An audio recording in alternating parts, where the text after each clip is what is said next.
नहमदुहु व नुसल्ली अला रसूलिहिल करीम, अम्मा बाद। अस्सलाम वालेकुम दोस्तों, उम्मीद है सब खैर वफ़ियत से होंगे। आज हम बात करेंगे अक्सर एलर्जी गोलियाँ। ऐसी गोलियाँ जो जल्दी अमराज है, फोड़े है, फिंसियाँ हैं या रसोली है, या इसके अलावा जल्द के ऊपर ख़ारिश है, जल्द के ऊपर जो है वो दद्दर है, चंबल है, जल्द के ऊपर जो है वो कोड़ है। अक्सर जो है जल्दी गोलियाँ अक्सर एलर्जी गोलियाँ भी कहते हैं। अक्सर एलर्जी के नाम से है। इसके अंदर गुलमदार ताज़ा 10 ग्राम है, गंधक आमला सार 10 ग्राम है, कशरे रीठा 10 ग्राम है। तमाम चीज़ों को अच्छी तरह से पाउडर बना लें।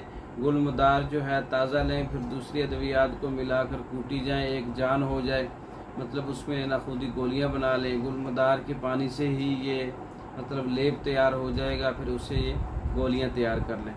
एक गोली सुबह दोपहर शाम ताज़ा पानी के साथ इस्तेमाल करें। तमाम जल्दी अमराज पे काम करने वाली मेडिसिन है। खुश्की की वजह से अगर जल्दी अमराज हैं, ये गर्मी की वजह से जल्दी अमराज हैं, खून की ख़राबी की वजह से है, या ऐसी खुश्क खारिश है, तो इन तमाम अमराज के लिए अक्सर एलर्जी गोलियाँ जो है बहुत अच्छा नुस्खा है, तैयार शुदा मंगवा सकते हैं, ख़ुद भी तैयार कर सकते हैं।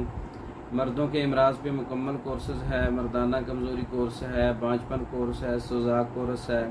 इसके अलावा जो है इख्तिलाम जरियान कोर्स है, नमर्दी कोर्स है, तो औलाद नरीना वाला कोर्स है। जोड़ों के अमराज पे, बवासीरी अमराज पर तमाम कोर्सेज तैयार शुदा मंगवाने के लिए हमारे व्हाट्सएप पर रब्ता कर सकते हैं। हमारे वीडियो को लाइक करें, शेयर करें, हमारे चैनल को सब्सक्राइब करें। दूसरी वीडियो तक के लिए इजाज़त दें। अस्सलाम वालेकुम।